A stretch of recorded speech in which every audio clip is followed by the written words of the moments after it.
Its 30mm 7-barreled cannon is the most powerful gun ever to take to the skies. It carries enough weaponry to disable 16 battle tanks.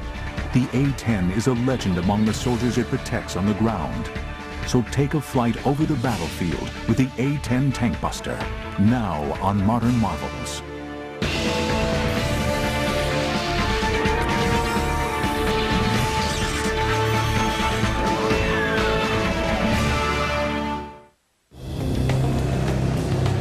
Throughout Operation Iraqi Freedom, the A-10 Warthog was the most well-known and feared plane in the U.S. Air Force. I think it was the best equipped Air Force and Army ready to fight that we could have.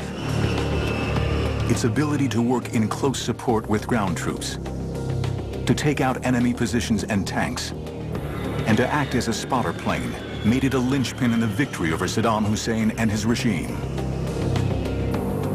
We're kind of like the insurance guy up there, or the 911 force. When they need help, they call. And that's who they expect to be there. But for the vision of a handful of men, this aircraft was almost never built.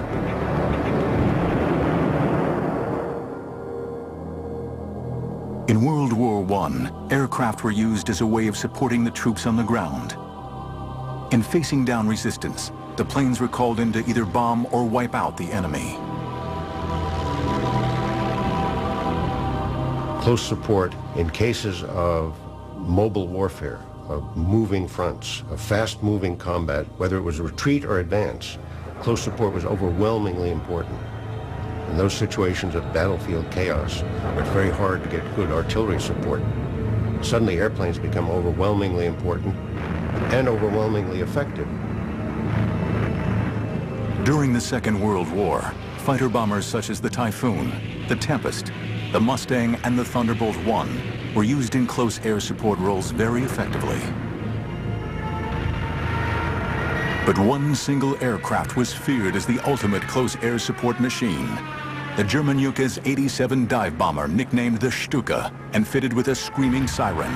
It demonstrated the most effective use of close air support ever seen.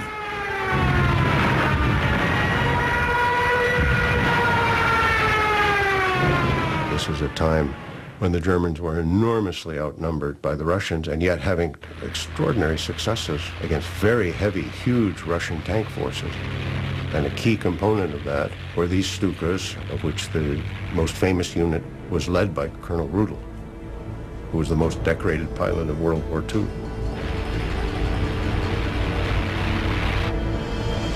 Colonel Hans Ulrich Rudel's unit wreaked havoc on the Russian front, with Rudel himself destroying 511 Russian tanks. But with the defeat of Germany in 1945, the success of close air support was largely overlooked. On September 18, 1947, the United States Air Force was born. Its main focus, to deliver nuclear weapons. Close air support was not a priority. This is the extraordinary part of the whole genesis of the A-10. The Air Force, traditionally, from the beginnings of World War II on, had no interest in close support, have none today. They don't like working for the Army, that they prefer running their own war, totally independent of everybody else. A very natural bureaucratic reaction.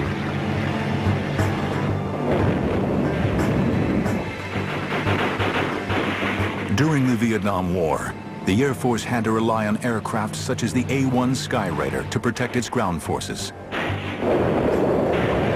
But what was clearly needed was an aircraft specifically designed to carry large bomb loads, absorb heavy ground fire, and fly for long periods at low altitude over the battleground. Taking the initiative, a group of highly skilled engineers at the Pentagon came up with the specifications for a close air support aircraft, with the hope that the Air Force would eventually see the light. We designed the airplane based on the close support done by these A-1 pilots. We used the experience of the Germans on the Russian front with Stukas, and we actually interviewed Colonel Rudel, who was still alive at the time. We used his experience very heavily in the design of the airplane. And we tried to shape an airplane that was directly useful in specifically support of Army troops in the field. A first in aviation history, the Air Force eventually initiated a competition for an aircraft to be specifically designed for close air support. When the request for the proposal on the A-10 came in, I immediately was assigned to work on the aerodynamics of that. Fundamentally, she was to be a close air support airplane, which was capable of knocking out heavy tanks, as well as operating from an unprepared short field of 1,500 feet. Fairchild Republic took on the challenges of designing an aircraft unlike any ever built. The winning design would be a stable, straight-winged aircraft to allow for excellent lift and maneuverability. This combined with the General Electric's TF-34 turbofan engines, which would give it a high thrust for takeoff, and a low fuel consumption to enable the plane to have loiter capabilities essential for the role.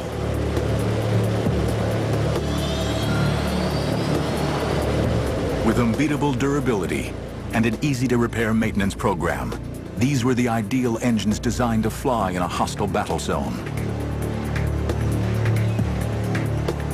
But for the Fairchild team, the challenges became apparent immediately. The typical way to build a jet airplane, and the reason that all jet fighters are impossible to use in this close support mission, because they all have fuel wrapped around the engine.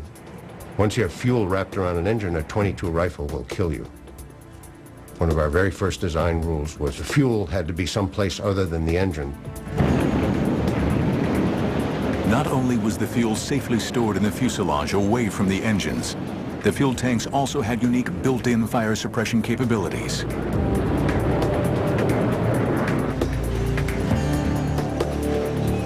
The aircraft's hydraulics could also withstand serious firepower.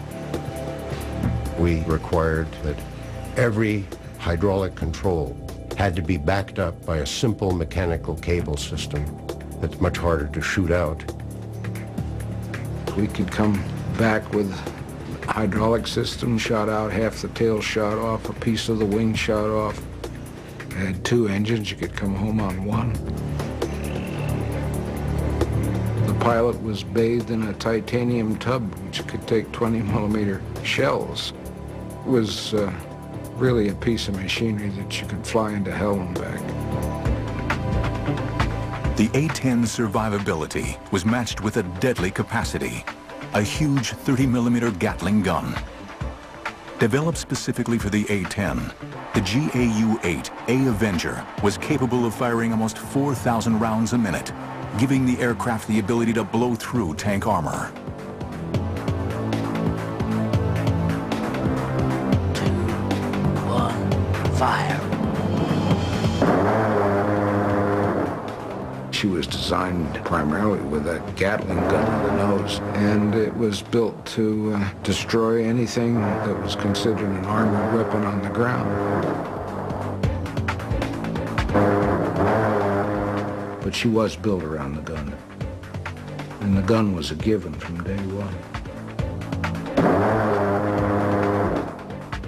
Fairchild Republic wins the competition to build the first aircraft in U.S. aviation history, specifically designed for close air support. But before the Air Force will give the go-ahead, they want hard evidence that the aircraft and the gun can perform well together. The need would spark a series of simulation tests unlike any ever produced.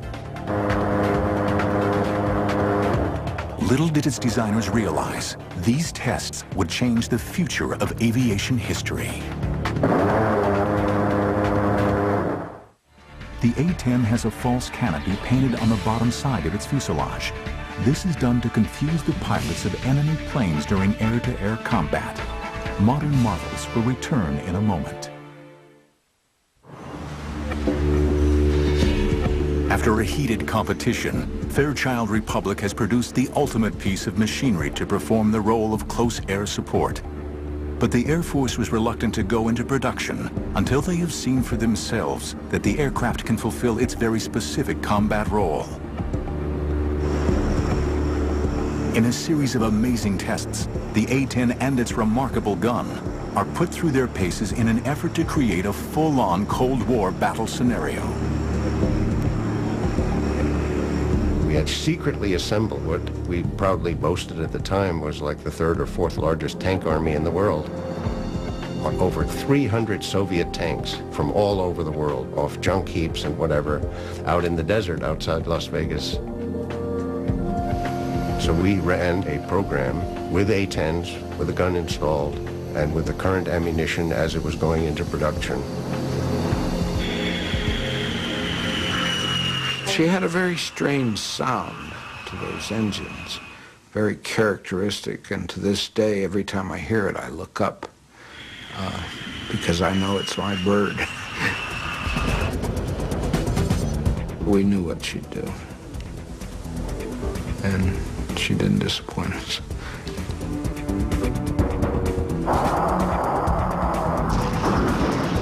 And we did a meticulous series of tests, attack after attack, checking tactics, checking burst lengths, all these details to see how effective we were against tanks. We learned an enormous amount about it. The most important thing we learned was that this weapon had unprecedented effectiveness.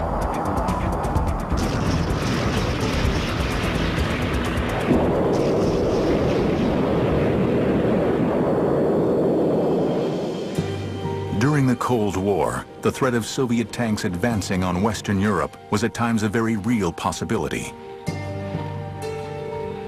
The Air Force finally gives the production of the A-10 the go-ahead. It was now ready to face a specific enemy. With its highly accurate weapons delivery platform, it was the ideal machine to defend against Soviet armored supremacy.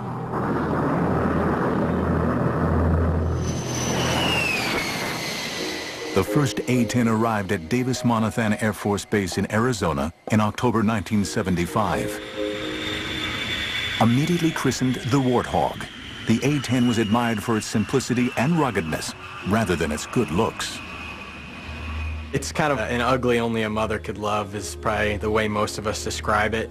It's that ugliness is what makes it so tough. It's very rugged. People can compare it to like a Jeep or a Hummer or something like that. It's thick, it's big, everything about it is boxy, and it looks very strong and sturdy. It's almost guaranteed to bring the pilot back alive. But with a top speed of only 420 miles per hour, high-set twin engines, and squared-off slab-like wings, the A-10 was a far cry from any streamlined jet. It's pretty awe-inspiring. It was so much bigger than the aircraft I'd flown in pilot training. It felt huge and it felt big getting into it. And it was also intimidating just because first time you fly the airplane, you're by yourself, but it was definitely exhilarating at the same time. The single-seat cockpit is surrounded by a large bubble canopy to provide all-around vision and a bulletproof windscreen. I love single-seat cockpit. That's one of the reasons that I was enticed by the A-10. No one looking over your shoulder, no one telling you what to do. You put the aircraft where you want to do it and you employ it in the fashion that you want to employ it. It's all personal, and you are the master. I think the first time that was one of the things that surprised me. It took itself right off the runway for the most part. Once it hits the speed it wants to fly, it just lifts up and away. And I think it probably has to do a lot with the big straight wing, positive camber on the wing. It wants to fly. The plane reacts to you. It's like you kind of strap on the plane itself, and it's an extension of you, and it flies. It has a feel of a real stick and rudder. The A-10 is known for its tight turn radius, so it can turn on a dime. You can even look at the ground as you're turning, and it looks like you're just turning in space. Straight wing lets us turn very, very tight. So even though we're going slow, we've got a very small turn radius, and we can very quickly move our flight path so that we can dodge all those, the AAA and the surface-to-air missiles. But it's the challenge of the unique close air support role that's the main attraction to the A-10 pilots. It's an environment where anything can happen at any time. The mission that we do is not a rote mission. You don't come into it knowing exactly every single thing that's going to happen from the time you take off to the time you land. Once you get in the air is where it starts actually unfolding, and you have to react to that. You hear American voices on the radio screaming because they're taking fire and that there are people dying. Their artillery can't get the enemy. They call in the A-10s. Flying of the airplane has to become secondary. Now you're trying to employ the weapon system, and that's where it gets complicated. We get maps spread out in the cockpit, and we're still trying to talk on the radios and keep from getting shot at.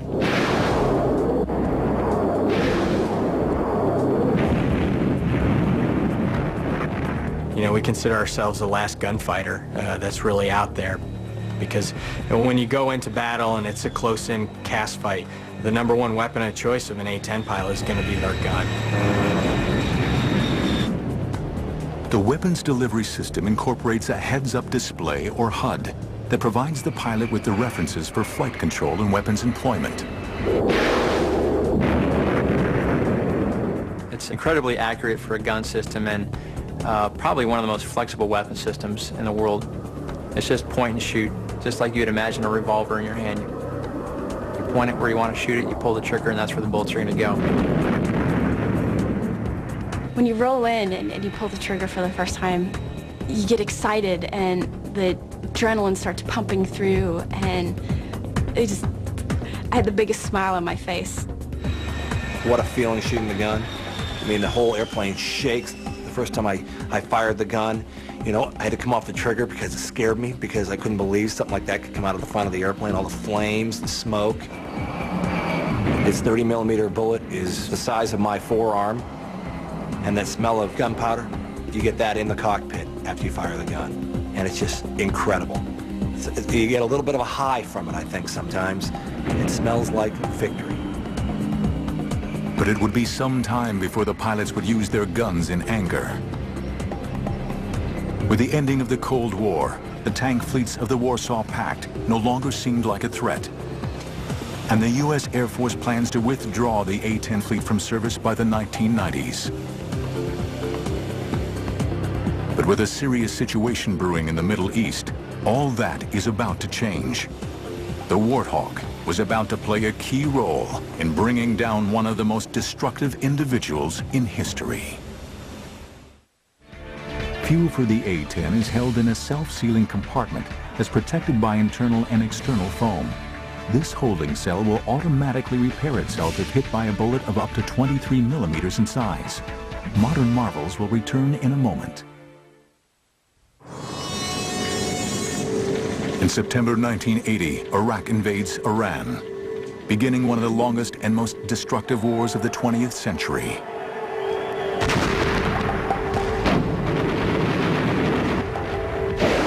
After 8 years, the basic issues dividing the countries remain unresolved. In an effort to contain the Ayatollah Khomeini and the spread of Islamic fundamentalism, the West backed Iraq. Saddam Hussein, the Iraqi dictator, built a formidable war machine, bolstered by the Soviets and the West, becoming the 4th largest army in the world, with over 4,000 tanks. On August 2nd, 1990, Iraq invaded Kuwait. For 15 years, the A-10 waited for the chance to justify its place in the Air Force's arsenal. For the Warthog, it's now make or break time. When the first Gulf War started and our squadron deployed down there, approaching that time period, the Air Force was considering getting rid of the airplane.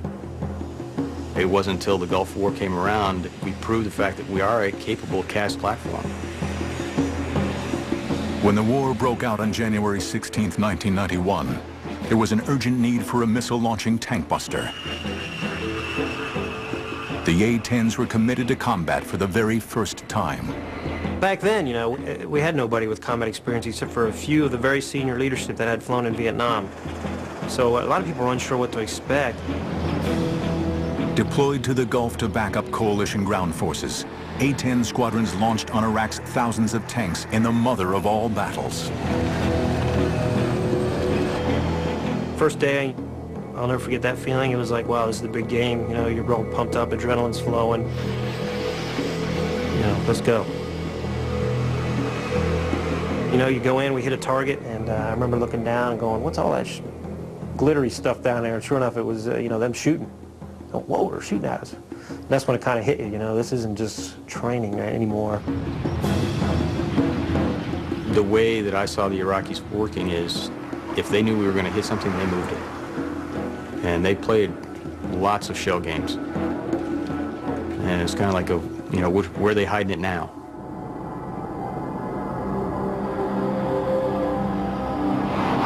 By February, the coalition air forces appear to be dominating the skies, and the A-10 is seemingly invincible.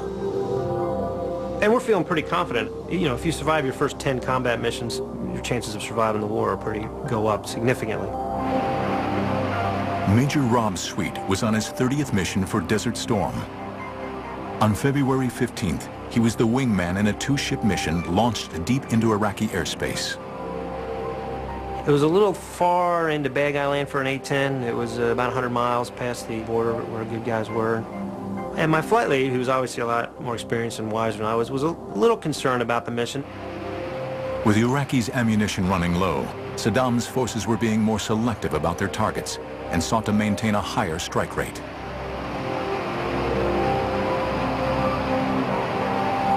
So we said, all right, well, we won't hang out as much, and the target will take 2-3 passes, and then we'll leave, go somewhere else. It was a formation of tanks in a circle about 3 miles in diameter, no traders anywhere, and we were kind of aware that maybe these were plywood dummy targets. Sweet's flight leader rolled in to take a closer look at the target, and then clears his wingman in. For Sweet, what began as a routine mission was about to turn into his worst nightmare. As I'm coming off, sure enough, here comes Sam. Well, whoa, that ain't good. But if you see it, you can beat it. So I saw it, put out some shaft flare, I kind of pulled around it, and it missed, sure enough. But a guy who was close. In fact, that is as close as I'd ever been come to getting hit by anything. So I went from being, whoa, that scared the living daylights out of me, to losing my professionalism somewhat and getting really pissed off at this guy for scaring me. So he was going to die for doing that. As I was rolling in, you know, I felt a loud bang in the airplane, and I went, ooh, that isn't good. And I looked back, and I didn't like what I saw. Most of my right wing was gone. It was on fire. Thinking to myself, okay, bad hit, but there's still some wing on there, and I should be able to fly it out of there, and the A-10's pretty rugged. The Iraqi missile, which would have destroyed most other fighters, seriously cripples the A-10. The plane enters a steep spin/spiral, starts spiraling on down. I'm throwing switches trying to recover. I'm yelling, yeah, I can't recover, and then I start to panic. And I remember just seeing a desert coming up like this. Time to get out. The Aces II ejection seat is a fully automatic catapult rocket system. Once ejected, the parachute automatically deploys. I'm coming down on my parachute. Now I see my A-10 hit the ground. And that was kind of disturbing. As Sweet hits the ground, he's seized by Iraqi soldiers. You know, they were on me before I even had a chance to roll over. And then it was their chance to get some payback. And so I got the crap beat out of me, basically.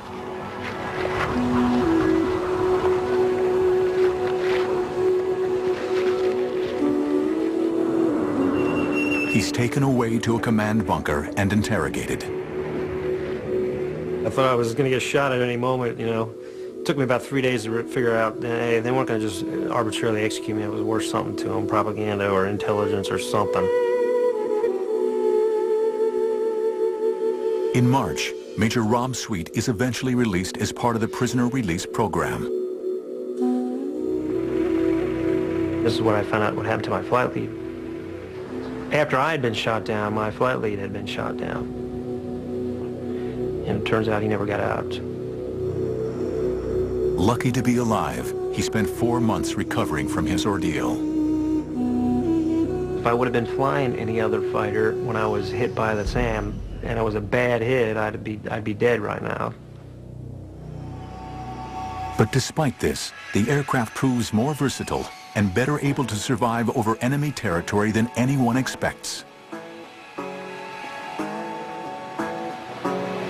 During the 40-day conflict, the A-10 force destroys 987 tanks, 926 artillery pieces, 1,355 combat vehicles, 10 fighters on the ground, and 2 helicopters shot in air-to-air engagements. The A-10 earned a new nickname, the Tankbuster.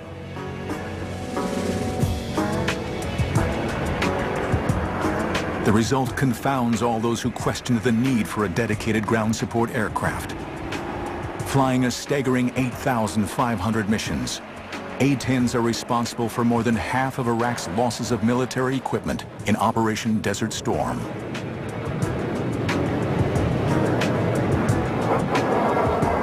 Tragically, this remarkable record is marred by a number of incidents in which coalition forces are mistakenly attacked by A-10s. Now, there was an incident yesterday in which an American A-10 inadvertently fired on 2 of our infantry fighting vehicles. The aircraft was one of several which had been called in to deal with an enemy position, and the incident itself is, of course, under investigation. 9 British soldiers were killed. The Air Force was adamant that it could eliminate attacks from friendly fire. What nobody knows is that the next challenge for the A-10 will be in an entirely new and forbidding battlefield, Afghanistan. 721 A-10 aircraft were built since 1975. 367 are in active service today. Modern marvels will return in a moment.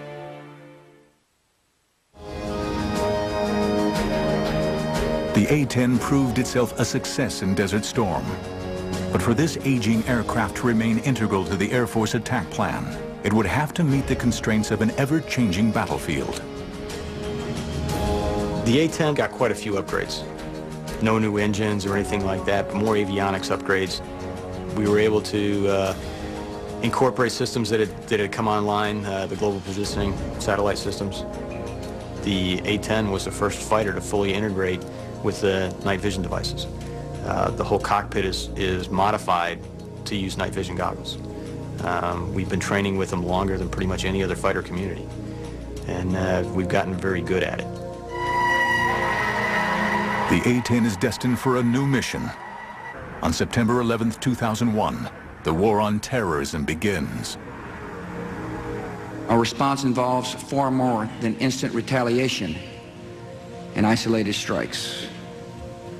Americans should not expect one battle, but a lengthy campaign, unlike any other we have ever seen. The Warthog strengthens Operation Enduring Freedom, spearheading urgently needed around-the-clock cover for ground troops in Afghanistan.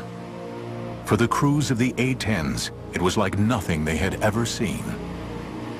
We arrived in Bagram, reported to my commander, and I said, "Boss, this has got to be the scariest place on earth." We really felt like you were in the middle of a combat zone, and we were. The A-10 is the ideal aircraft for the Afghanistan battlefield. The jet is versatile enough to navigate mountainous peaks and deep valleys, while also patrolling and pinpoint attacking their targets. It wasn't bad flying over the mountainous terrain. The bad part was if I ever had to get out of the airplane, there's a lot of snow down there. That's not a good place to be. Going from a nice warm cockpit down into the snow is not an idea that I want to have to fulfill. The airplane, higher altitudes than what we normally would fly, just because of the heights of the mountains over there. We were able to go places that the other fixed-wing assets may or may not have been able to get in very well. And we definitely went places that the helicopters couldn't get in.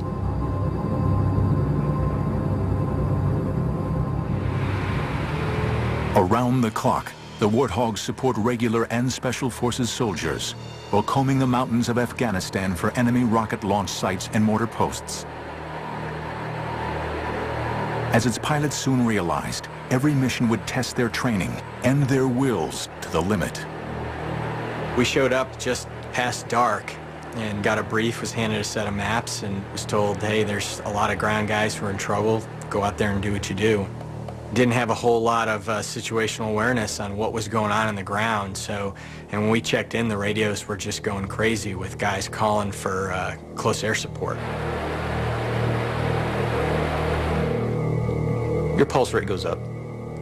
The intensity of what you're thinking about goes up. You know, the adrenaline rush, it's a good feeling though. And what's nice is you turn your airplane towards the fight and your training takes over. So first thing we're looking for is what's the overall situation on the ground and get a big picture view, and then move into the area. And once we get into the area, have a pretty good idea of where everybody should be. Now we'll move from the big picture to the much smaller concentrated area. And one of the first things I'm going to try to do is look down and try to find where the friendly position is. And if I can't identify him exactly, I want to at least narrow down something that I can use as a line in the sand and say, okay, we can't drop past here because that's where our guys are. On entering the battle zone, one of the A-10 pilot's main responsibilities is to avoid friendly fire incidents at all costs. What we mainly have to help us avoid fratricide is our radios and our eyes. Very low tech, but I think that's what makes us more efficient. Yes, we have a global positioning system that helps us figure out where we are. And we have night vision goggles that find out what's down there. But when it comes time to find out where the target is, yeah, we got to use old-fashioned Mark I eyeballs and our hands to think about where that is, because without that, we couldn't do our mission. We went in there, and the night vision goggles were really hard to use because the sun had set, but it wasn't low enough where we were getting a lot of brightness coming from the west. So it was really difficult to use the NVGs. There was no moon illumination, and we're in this very harsh terrain that I've never seen before. A team of observers down on the battlefield work with each pilot to guide the aircraft to its target. The Terminal Attack Controller, or ETAC, works for the Army and is responsible for ensuring that the A-10 pilot identifies and attacks the correct target while minimizing the risk to friendly ground forces. We pass them a situational update, an area update on what's going on in the battlefield. Let them know where the friendly troops are, what the situation is of the enemy, and they kind of give them a heads up of what the threats are in the area. We'll pass them all that information. They'll copy it down. They work their little magic in the cockpit. The A-10 is linked to the ground commanders by an Army radio network, which distributes data throughout the battlefield. He said, hey, here's where we are, and I need you to put some ordnance down 700 meters from us, which, that was eye-opening. And so we took that distance and rolled in and put a couple of 500-pound bombs down, and it immediately quieted the target area. It's kind of like a large dragon breathing fire. That's what I could see. You know, it sounds really loud. Like a dinosaur, really, raining lead from the sky.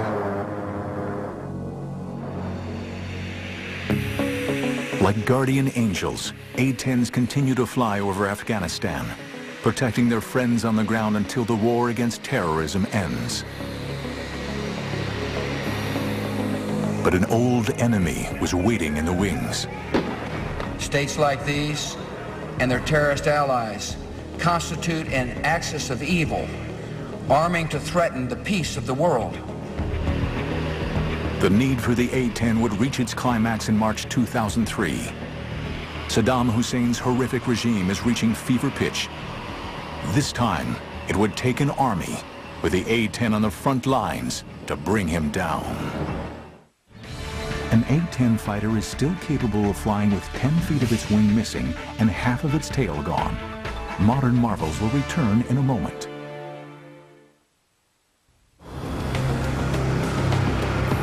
March 2003. Saddam Hussein's forces are about to come head-to-head with the A-10 Tankbuster as it once again prepares to fly over the battlefields of Iraq. The coalition forces mean to end the regime of Saddam Hussein for good. The Warthog has come a long way since the last desert battle. By the time the second Gulf War, the Iraqi Freedom comes along, pretty much every airplane had been modified to improve the weapon's accuracy. The AGM-65 Maverick missiles are highly accurate, carrying warheads specifically for targeting heavy armor. Infrared imaging guidance enabled them to shoot moving targets at night. Combine these with the already large weapons load and the special laser targeting pods, and the Warthog is better prepared than ever for its deadly role in Iraq.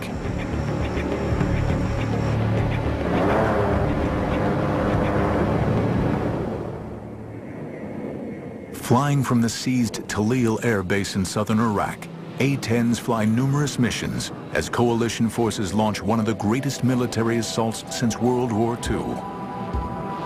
The assault of Baghdad. For the A-10 crews, it would be the challenge of a lifetime. We were flying up towards Baghdad. We were excited to go up there, but the hair on the back of our necks was standing up, and your heart was beating really fast. I actually said a lot more prayers stepping into the cockpit that day. There's all those different emotions running through your mind, and you're saying, please, let me do what I'm trying to do and do the right thing. Calling the Warthogs to their targets is another essential member of the ground command team, the Forward Air Controller, or FAC. A-10 pilots take turns to carry out this job, using their specialist knowledge of the mission in the air to coordinate with the soldiers on the ground. We go to a battalion, and we speak Air Force to the Army. We make sure the no fratricide occurs. Air Force doesn't shoot the Army, Army doesn't shoot the Air Force. Keep them deconflicted, but then secondary to that is make sure that those A-10s affect the battlefield for the Army. Everyone's talking, just trying to get permission to actually execute the attack. And those sound like simple questions, and this sounds like, pick up the phone, ask, but when you're asking one airplane who's relaying to another guy who's probably, 400 or 500 miles away, sitting in a room somewhere, it takes time. And, oh, by the way, every aggressive fighter pilot in Iraq at this point is making the same phone call, trying to get permission. Thanks for the work, sir. You got your lead. The FAC is the A-10 pilot's first point of contact on arrival in the area. Part of his role is to provide the pilot with the target coordinates with pinpoint accuracy. It sounds cold-hearted, but it's very systematic, They tell us the targets, we find the targets, we kill them, we report it's killed, next target. And it just goes, next target, next target. On arrival over the battlefield, the A-10 pilot often has to use basic technology to locate exactly where the target is. In pilot Eric Yehimowitz's case, an Iraqi missile site. I went down with the binoculars and was searching the target coordinates. The 6 missile launchers weren't where they were supposed to be. So it took me a little while to search the area. The Iraqis had moved them probably about half a mile to a mile away. I'm thinking to myself, okay, I don't know if that radar operator sees me with that missile, but I see the target next to it, and it was just an awesome feeling. Your focus then, all of a sudden, is into this one little area is what you're looking at. As you roll down, pilots call it the chute, or when you roll in to employ, that's it, the whole world melts into this little area.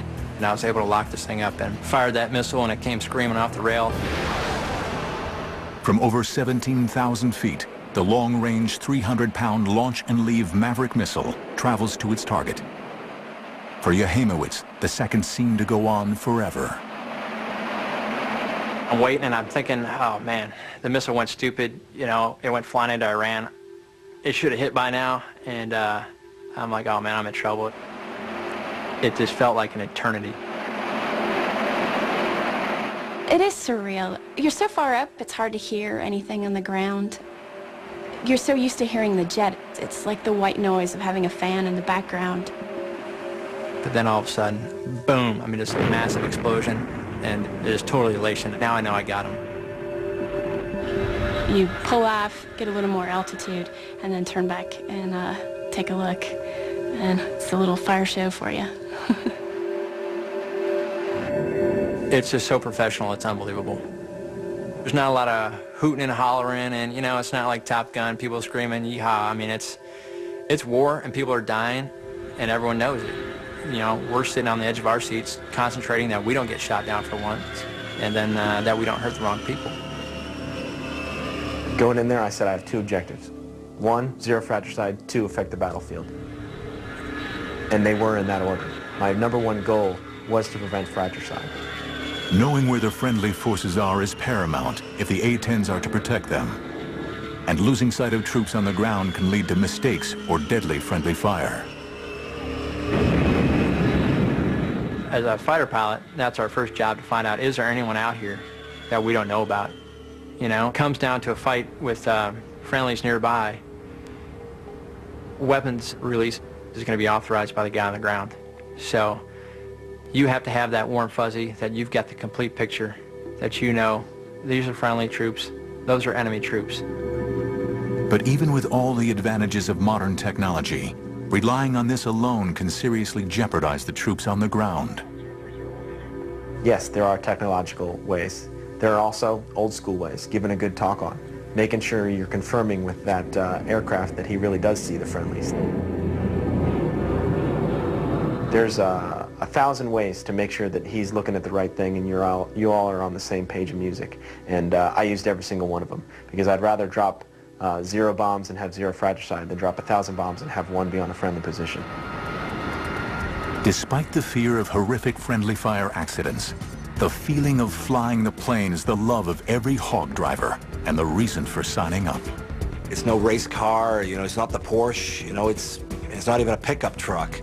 In such a neat airplane, because I feel like I'm flying with the seat of my pants. I can feel everything that's happening to the airplane. None of it's magic, it's all me. Whatever it does, I made it do. The 60 Warthogs deployed for Iraqi Freedom dominate the skies, firing an incredible 311,597 rounds of 30mm ammunition. The flying gun performs amazingly.